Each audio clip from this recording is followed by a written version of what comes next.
Welcome to another episode of the brand called You, a video and podcast show that brings you leadership lessons, knowledge, experience, and wisdom from hundreds of successful individuals from around the world. Today, it is my pleasure to welcome someone who's made sanity out of clutter. Gayatri Gandhi, welcome to the show. Thank you. Thank you so much. Gayatri is the founder of Joy Factory, a clutter management company, and she and her company helps individuals in organizing and establishing tidying processes for their premises. And she discovered this while she was working for Discovery, where she managed factual clutter leading to growth.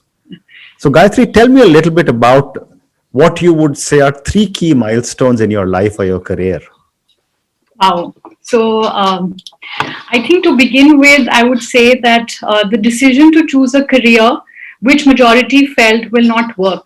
And in fact, that taught me the importance of really chasing my dreams, no matter how difficult, it may seem given the realities of our life. So I think that perhaps would be my first very important milestone.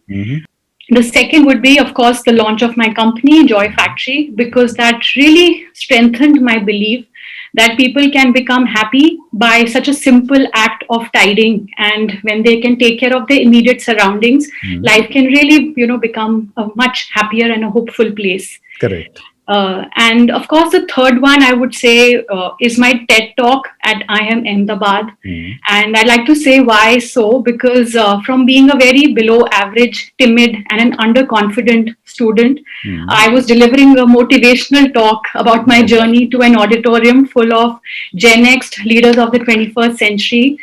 It was a very different feeling and something so humbling. So I really feel that I would categorize these three as my big milestones, in my career and life. Fantastic. Though I must say that you should also classify yourself as a leader of the 21st century. So, Thank you. so Gayatri, let's talk about Joy Factory. Yeah. Tell me about this venture. Yeah, so, I must share that with Discovery Channel, I've really traveled my journey in the media industry. I worked there for 10 years and I was working in the programming team of Discovery Channel. And the job was really about traveling internationally, getting exposure with different kinds of people, going to different cultures. But I think somewhere, life became on an autopilot. And that's perhaps the time when I started reflecting and thinking that, was I content with what I was doing? And, was I was feeling creatively and intellectually really motivated? So I think at that time, I took a sabbatical to really answer those questions to myself, that what is it that I wanted to do next? And it was at that time that I came across, this book by Marie Kondo, The Life-Changing Magic of Tidying Up. And I was very fascinated. I mean, I was like, wow, life could really change by just putting your things in order. Like, how interesting is that? And I think because the concept was so exciting, I decided to apply it and try it in my own life. And as I, went along the journey and I saw not just the physical changes, but also the other changes that, in fact, Marie speaks about in the book, I could feel it in my own life. And that's when I thought that perhaps something like this was needed in our country. And it was obviously very niche. No one had thought of doing it at that time. This is 5 years ago I'm speaking. And I think till then I hadn't realized, or in fact, I felt that people didn't think that clutter could be such a big hindrance in people's life. And you don't have to do very big things to make a change. In fact, just by decluttering, you can make a very deep impact. And I'm sure you must have felt that when you declutter, there is a sudden positive change that one feels instantly. So that's where I felt that I wanted to really, understand more about this concept. So I really researched more and more, and the more passionate I became about taking this concept ahead as a business proposition. And So yeah, to concretize that theory, then I really carried out a survey with over 200 respondents from across the globe, Mm-hmm. which really validated the business idea and the findings that I got, because almost 80% of those respondents said that they were willing to have a professional organizer come to their home to help them organize. Mm-hmm. And I think that made me feel that wow, people are ready. And of course, my parents were not very happy with the idea of starting something like this. And Mm-hmm. even I got a lot of, my friends, family, everybody said that, are you sure you want to do this? But I think because every so much validation I got with the survey, and Mm-hmm. I think my own conviction and passion was so much there that I was like, no, I'll take this up. And so I thought that if I have to do it, I want to do it with the best. So that's the time I decided that I will go to New York, get training directly from the leader herself, Marie Mm-hmm. Kondo, Mm-hmm. and that made me become India's first certified KonMari consultant, and that led me to launch my company, Mm-hmm. Joy Factory, which is the first company in India that offers solutions based on the KonMari method. So yeah. Wow. Wow, that's been quite a journey. Fantastic. Yeah. So tell me, it's often been said that, if you're looking at your wardrobe, every time you buy two items, remove two items, right? Right. And I've done it for a very, very long period of time. Okay. But I find generally people just keep buying and buying and buying, Right. or, acquiring constantly. Correct. So tell me, based on your experience, who needs to declutter and what stops them from doing it? Very valid question. So, in fact, I think with my experience in this field, I'd like to flip the question and ask that who doesn't need to declutter? Okay. Because I really feel that the reality is that everyone, all of us, need any kind of decluttering. It could be wardrobe for someone, it could be kitchen, it could be, office, or perhaps even, maybe digital decluttering for someone. The fact is that everyone needs it because, like I said earlier, because there's a deep impact on the mental state of a person when you undergo your physical decluttering. People don't realize that how important decluttering can, the journey can have on your life. Hmm. And I think the question of what stops us from doing it, I really feel that all humans generally have a tendency of really delaying things till the time they become absolutely critical that we need to do this now. Hmm. So and in fact then we keep telling ourselves that others need it and others need to do it, I don't need to do it, and I'm fine the way I am. But all this coupled with, of course, your own laziness and procrastination and thinking that I'll do it someday, Hmm. these are the few things that really stops us from doing so. And I think one of the major reasons is also that because there is lack of awareness Hmm. about how decluttering can really open up so many blockages in your life. Hmm. I think that really stops us from seeing this activity very rationally. Hmm. But I think in the last few years, I would say that that's one of the key role at Joy Factory, that we are doing a lot of workshops and a lot of seminars to Hmm. really explain what the concept is, because I feel that till the time people don't know it, they will not undertake such a big and such an important activity in their life. Very interesting. But Gayatri, you're an Indian, I'm an Indian. One of the things, big challenges we always face is that we don't like to throw anything away. I mean, even a ballpoint pen, we will look for refills, and we will use that empty refill to thread our, the clothes and whatever else. It just keeps getting more used over all the time. What are your thoughts on why do we do this all the time? I mean, we can all afford it. Yeah, no, absolutely. I think I wouldn't deny that, one of the most common challenges in India, therefore, when I started this company, has been the aspect of attachment to the items that we all have. Correct. Because we all feel, that we need it someday.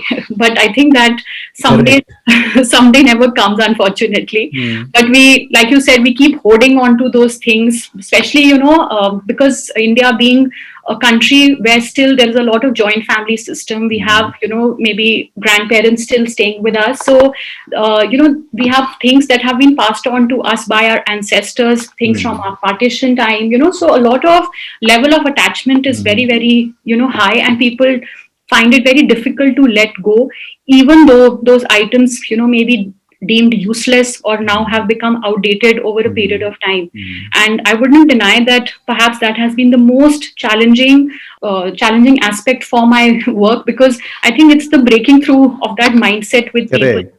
Correct. Indians But don't like to throw anything. nothing at all, absolutely. But I think, therefore, at my work, when I go to people's homes and explain them, so a lot of it has to do with counseling. Correct. So, there are times when I, have to sit with them maybe for 4 5 hours just to explain what the concept is and how it will, have such a deep impact on their life, because that's when they start thinking, okay, that because I will get rid of this negative clutter or this negative energy that's stopping, okay, let me start taking this change. So it is slow, it is definitely taking time, but I will, and I can say confidently that a lot of people, and people of the older generations like yourselves, or maybe older than people, are now accepting of this change and are in fact now willing to take this up, because they realize that, and I think the lockdown especially has made them realize that actually it's today that's important, and the things which are really close to me, that is most important. So slowly one is being able to see a shift over there, and I think that is making a big change in people's lives. Fabulous. So, talk to me about your C2S2 approach, which is the collect, choose, scrap, store. Yes, actually, of course, this is a C2S2 approach is like a decluttering formula that we derived at Joy Factory. And of course, it has been obviously been inspired by the KonMari method. But in my, experience of working in the last 4 years, I realized that people like to have like a set ideology or like a logic, formula to certain things in their life, because that helps them process better. So if I tell them that 2 plus 2 is equal to 4, suddenly they know, that there is a logic to it. So similarly, I thought that, at Joy Factory, we should come up with the decluttering formula, because that will give them like a step-by-step approach as to which step they are at in their life. So if I know that I have completed step 2, which is maybe the choose, then I know that only 2 more steps are left. So I think that gives them like kind of a motivation to move forward. And I have seen, last 4 years since the time I started my company, that people are really accepting of it. And now, a lot of people call and say that, C2S2 has worked and I'm at my C2 stage or I'm at my S2 stage now. Wow. What should be the thing? So it's quite interesting that how people, if you explain it to them in a rational manner, they really understand it well. It's quite interesting. Fantastic. And you have been speaking about the KonMari method. Yes. And you said you are the first Indian certified, in this method. Yes. Talk to me a little bit about the KonMari method. I mean, I know it's about decluttering. Right. What exactly is suggested? So so the world-renowned KonMari method now it is, and of course there is a show also on Netflix called Tidying Up with Marie Kondo. One can definitely have a look to really understand what it is. But just to make it very simple and very simply put, it is really a method which encourages you, to live a life wherein you ask a very simple but yet a very empowering question to yourself: that does it spark joy?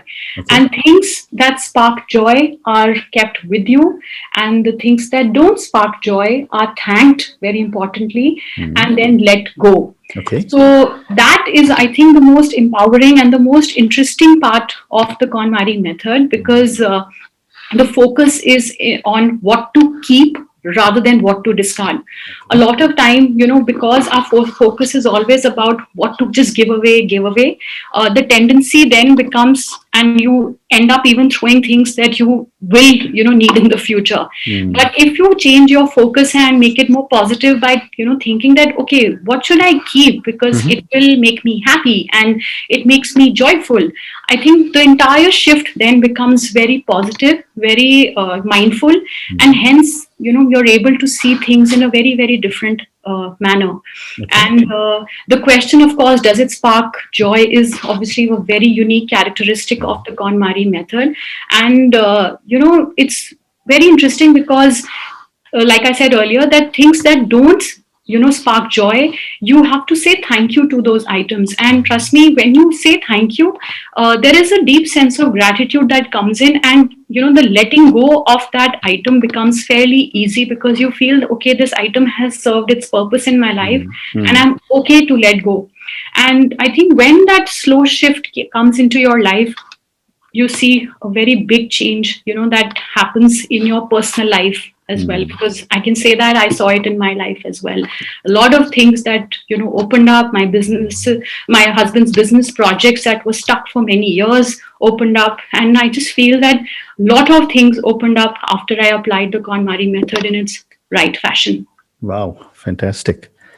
So tell me, what are some of the core values that you believe in for the Joy Factory? Okay. So I think I would say honesty, very important, transparency, there is a sense of ownership, dignity, and respect. I think these are non-negotiables in my company, and I try to live by it, and I try to really implement it and apply it with my team members as well, because I feel that if these are there, then you're on the right path. It may be slow, it may be steady, but it is definitely a sure shot path. So that's Amazing. something that I really believe in. Amazing. And a follow-up question to that is that what is your leadership style? I think learning a lot from discovery times, I feel that things that I did not like over there, I would say, have become my learning in my own company, which I feel the first is that I nourish to flourish and I raise by praise, because I felt that that was missing in my growth as a person in discovery. So I feel that I need to not do those things, and people around me need that kind of praise, need that kind of nourishment, because the full potential then comes out. So I feel that my team should look forward to coming each day, and they should feel motivated to think creatively with each client and really come up with interesting and creative ways to do the same thing. Because it may seem that it's a very simple task what we do at Joy Factory, but each client and each person is very different, and each home is very different. So it cannot be like a blanket rule that is across everywhere. But I think how one comes up creatively on how to take up different kind of things for each person, that's how I try to have that kind of environment in Joy Factory, and I think it's been good so far. So one more question on Yes. related to Joy Factory, which is millennials, and I'm sure you are a millennial also. Millennials have traditionally in the last few years exhibited that they're very minimalistic in their thinking. Right. So are they already decluttered? And how are they changing ownership of almost nothing?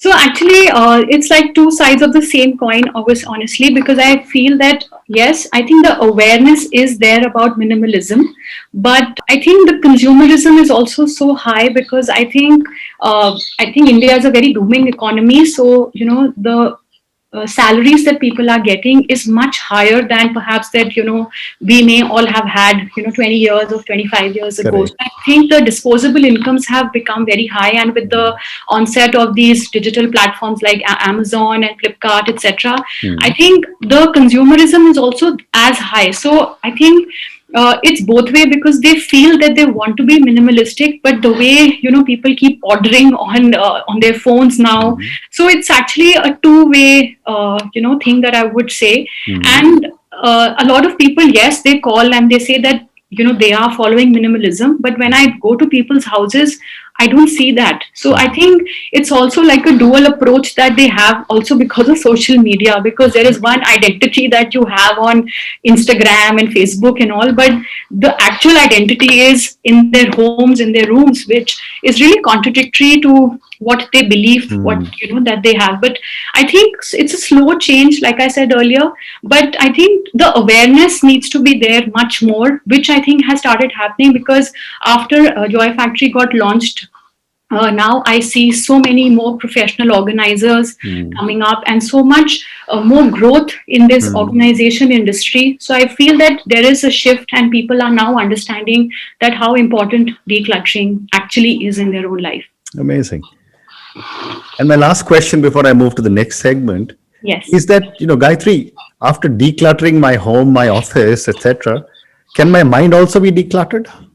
Oh, yes, very emphatic. Yes, I want to say to that. Okay. But yes, to just to give a brief background to it, that a study actually shows that an average person has close to 6,200 thoughts in a single day, and actually Wow. that's a lot. Mm. But I think the direction of these thoughts, negative or positive, depends on how each person's circumstances and reality of life is.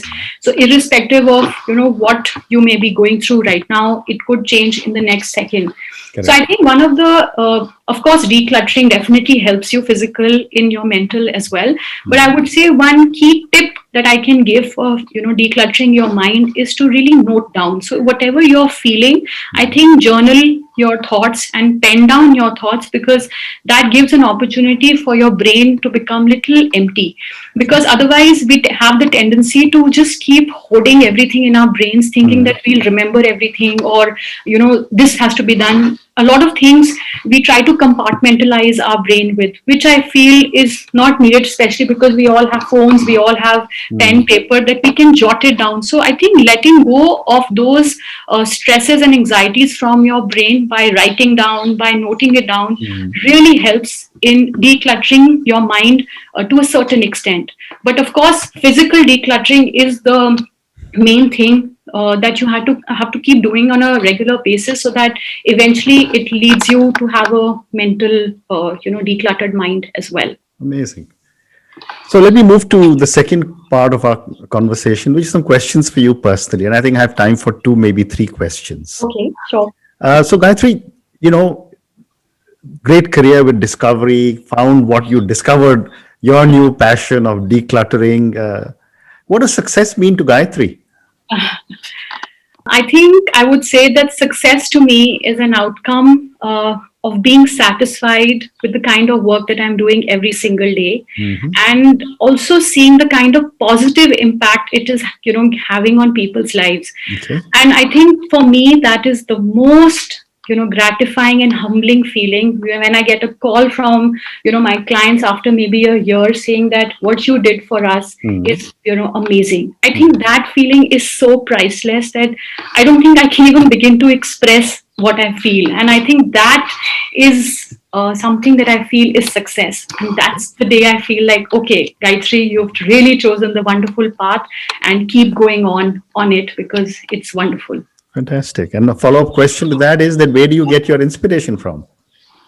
Okay, so there are a lot of people, of course, world leaders and speakers who I like to read up on and listen to. But I would say one constant source of inspiration for me is my Buddhist leader Mhm. and a mentor in life, Dr. Daisaku Ikeda. And Dr. Ikeda's writings have really enabled me to bring out the best in me, because I feel that, the set of values and the kind of writings that that person has written has Mhm. really enabled me to bring out the my own potential and magic in such a wonderful manner. And I feel that that's exactly what I want to ensure that I do with other people who I meet as well. So I would say that it's this philosophy and this mentor in life that has really helped me to nourish and flourish like never before. Fantastic. And my last question to you now, Yes. and this is a question which says, that if you, Gayatri, were a role model to millions of children who closely followed you and your life choices, what is the one thing you would change in yourself? Okay. Wow, that's really interesting. Mm. I think for starters, I would like to start, by believing even more firmly that my life possesses the power to make a difference.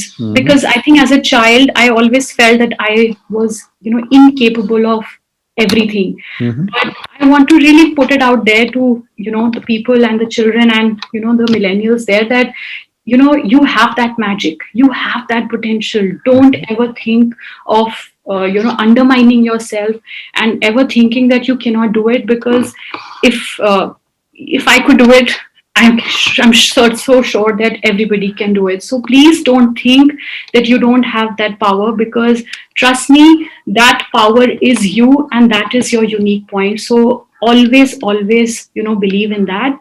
And the other thing is that I would like to exemplify the real meaning of trusting and being trusted. So I feel that that is something that I would like, everyone to really imply in their own life, that always trust.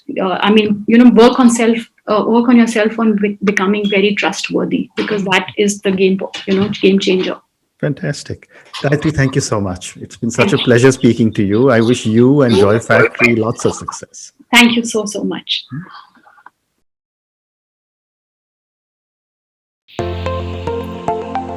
Thank you for listening to the Brand Called You videocast and podcast, a platform that brings you knowledge, experience, and wisdom of hundreds of successful individuals from around the world.